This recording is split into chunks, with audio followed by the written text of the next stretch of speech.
3 towns over, real close. And can you imagine now? Where you find people that have something that you're interested in, we're right here. It's just,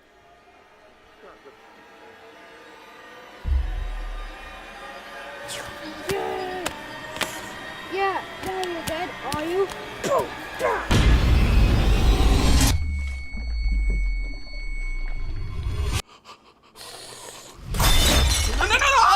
Not your kids' toys. Sideshow.com. Greetings, and welcome to Sideshow's Spooktacular. The show will begin shortly.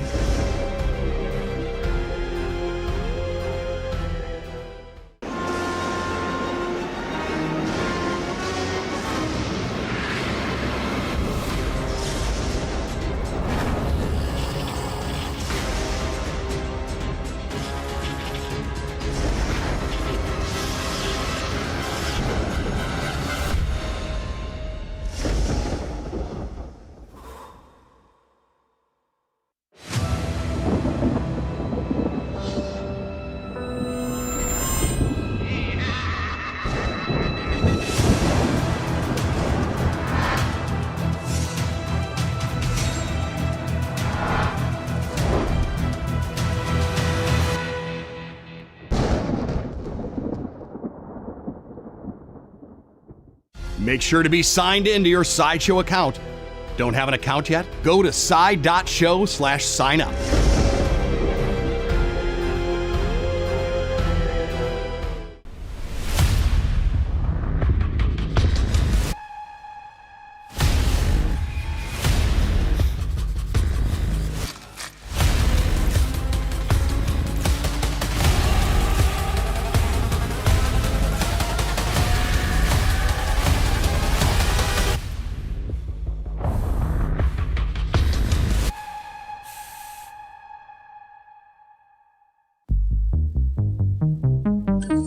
Enter the Upside Down. With a brand new Stranger Things Demogorgon figure now available at Sideshow. And a monstrous 16 inches tall. And featuring a posable body with interchangeable heads and hands. This Demogorgon is sure to loom ominously over any collection. Find this and even stranger things at Sideshow.com. Want $5 in rewards? Be sure to register for this event at Spooktacular.com. Or else.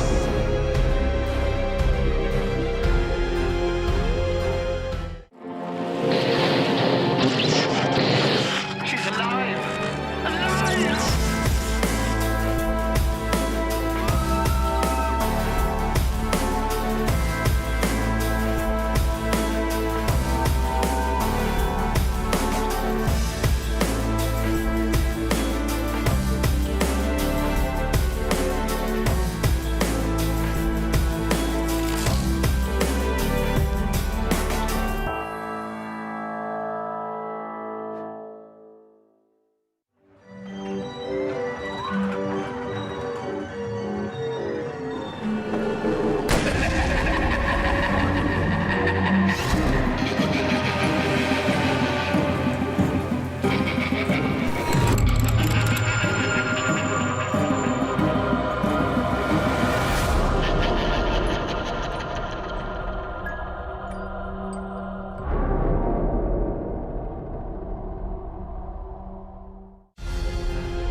Greetings. Welcome to Sideshow Spooktacular.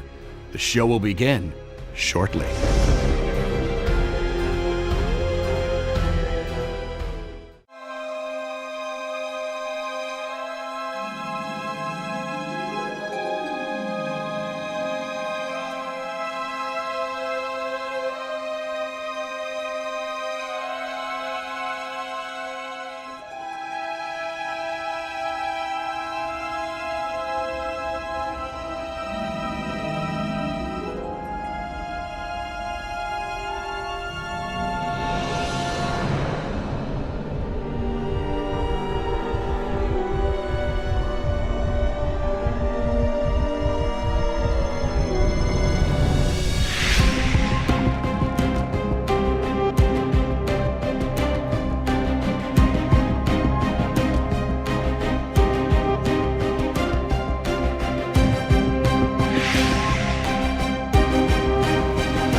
Welcome to Sideshow Spooktacular.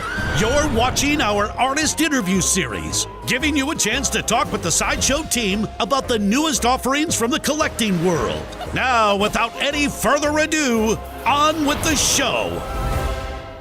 Hey everybody, welcome to Spooktacular Day 2. We are here in the Sideshow studio and I'm very excited to be showing you guys a closer look at, we've got the Exaril premium format figure from Court of the Dead, but I'm joined by some guests here because this is our artist interview series. We've got Anna Van Slee, who is the VP of Business Development, and Jesse Lincoln, who is a project manager here at Sideshow. Hello, hello.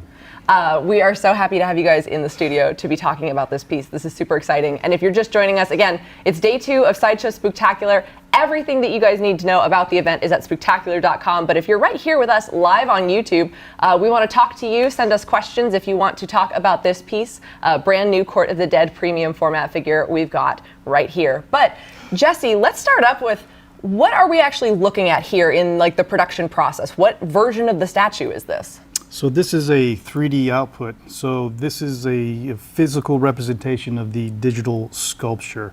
So we divide this up and engineer to all these different parts, and we print them out in like a puzzle piece, and then we put it all back together.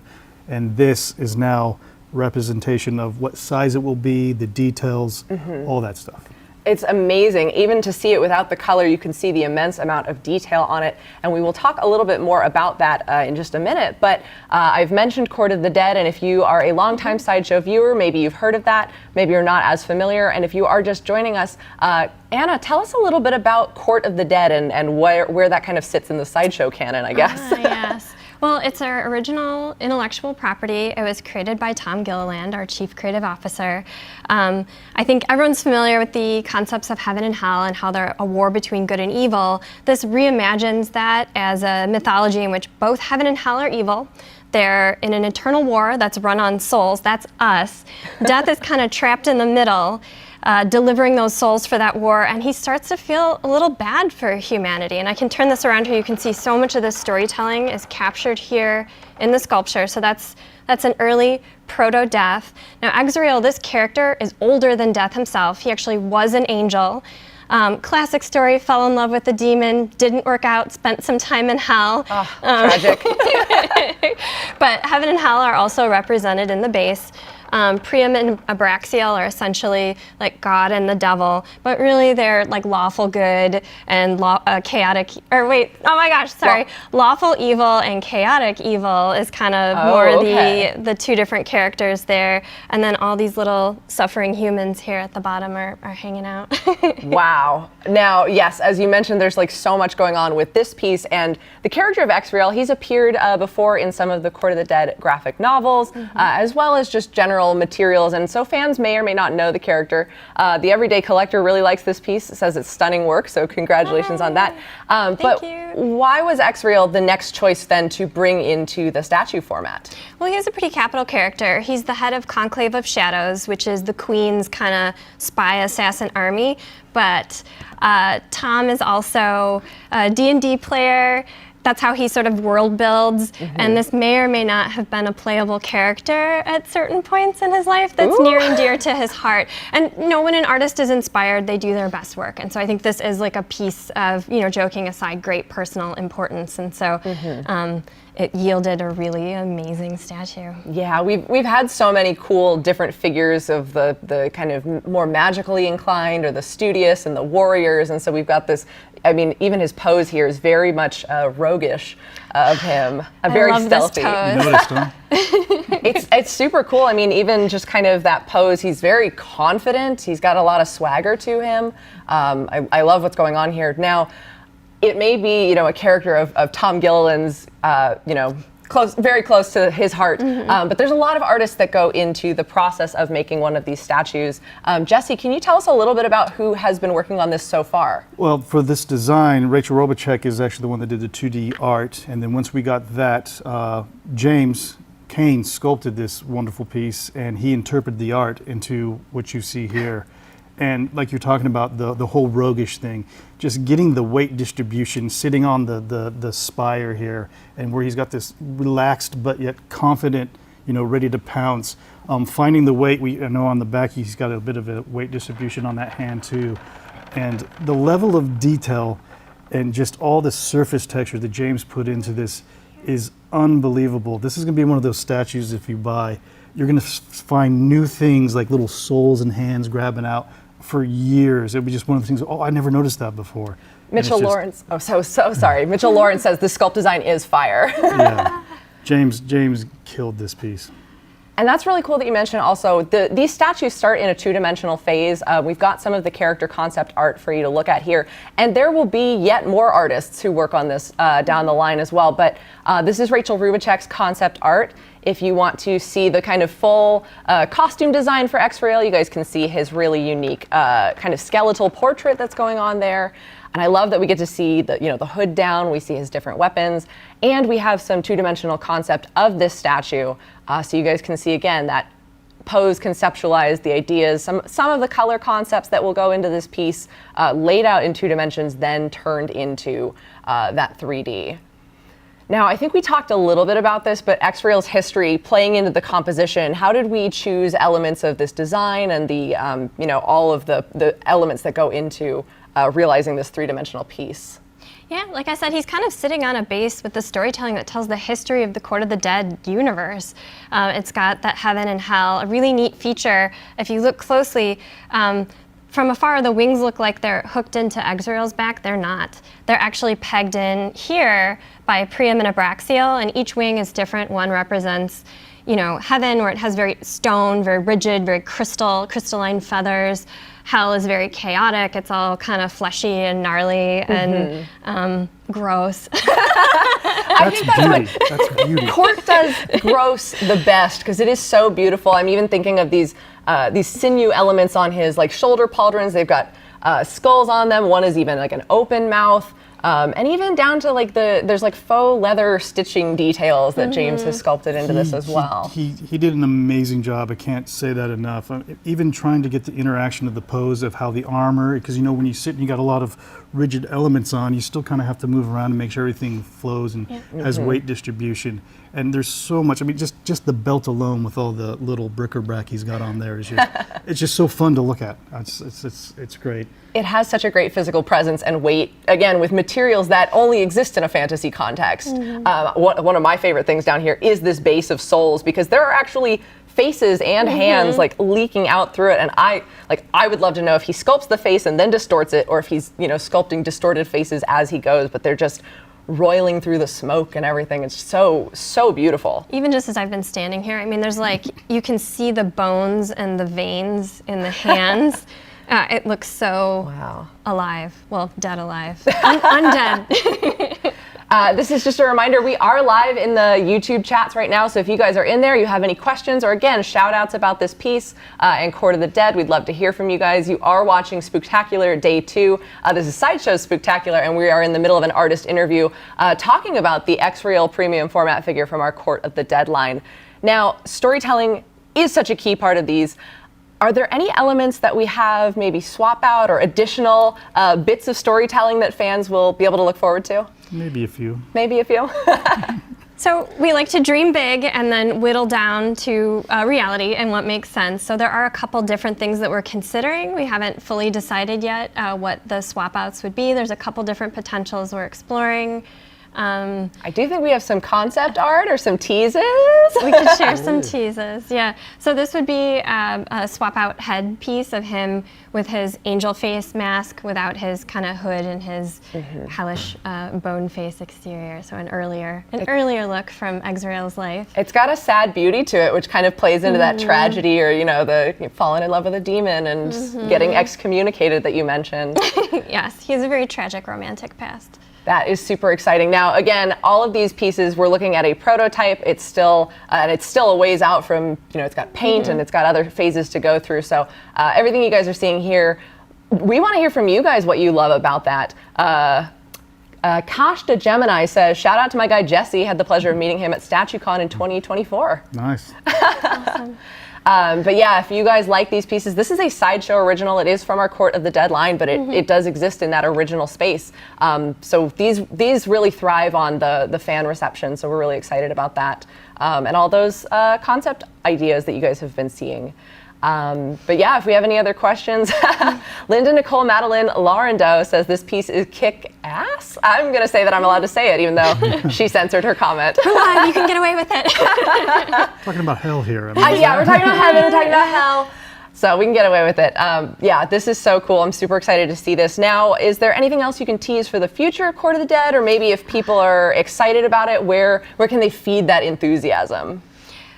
Well, if you want to dig more into the lore, we do have a lot of materials on YouTube and on our website. We have a couple books still in stock, but we are developing some more statuary.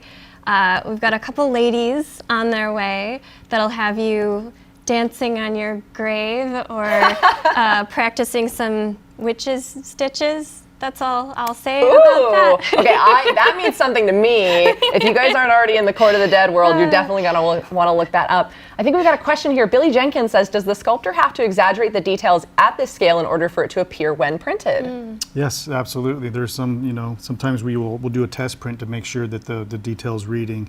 And, there is a bit of translation between, even when this goes into production. So we got to make sure, extra heavier, rake marks, or not actually rake marks, but just pushing in the details so there's places for the paint to even drop in to capture those details as well. Yeah, I'm looking at the feathers over here, and once it breaks out of that crystalline, you do have that kind of striated feather look to it. So there are so many nooks and crannies. I cannot wait to see this fully painted as well with those beautiful Court of the Dead colors. So that's really exciting. Yeah, and if you guys want more information about this and other characters, Spooktacular.com, you'll find a resource on that. Lasercat says, how long does that take to print? Great question. It's a good question. It depends on how many printers you got going at once and the material. This one could take, a few different machines, and it could probably take, a couple of days, if not more. Wow. All right. So I believe, unless we have any other questions, hopefully you guys, for our Court of the Dead fans who are already out there, who already know their faction allegiance, shout it out there. But if you don't already know, I highly recommend getting involved in Court of the Dead. It is such a beautiful, storytelling-rich series. And again, you've got those cool statues. At Sideshow Con this past summer, we premiered Slayer the Undying Blade as well. So she is also available on our website right now if you want to dig into that type of information. But I think for now, unless there's anything else you guys want to say about this or Court in general, I think that kind of covers Exaril. Yeah, I think so. Perfect. Well, if you guys are just joining us again, it's only Spooktacular Day 2, and we are going from now all the way through October 31st. Spooktacular.com has all you need to survive, because it is a grueling week of exciting giveaways, live streams, discounts, surprises, and more. You can register now and get $5 in your Sideshow account, again, at Spooktacular.com. Use those $5 in rewards. Plus, you may find other surprises throughout the week. You can add to your collection, take some savings on the top of that. And we will have some discounts running all week long as well, up through Halloween. We'll make sure to leave you guys with this so you can check out those discounts and add to your collection before we go. But I want to thank Anna and Jesse for joining me here to talk about this. You guys know I love Court of the Dead, so as much as this is my job right now, I'm also geeking out about this. But it's such a cool part of the process and development for these pieces that our fans get to learn about. Well, thank you. Thank you so much. All right, Thank you. Thank you guys so much for watching. Vivid Collectibles says this is the next level sculpt and concept. Sideshow is on fire. I couldn't said it better myself. I think we'll leave you guys on that. Thank you so much for watching. Tune in tomorrow at 3 p.m. for another artist interview. I'll be back in the studio and we'll be talking about some art prints that we can't wait to show you. But until then, don't forget to let your geek side show. See you around. Happy Spooktacular.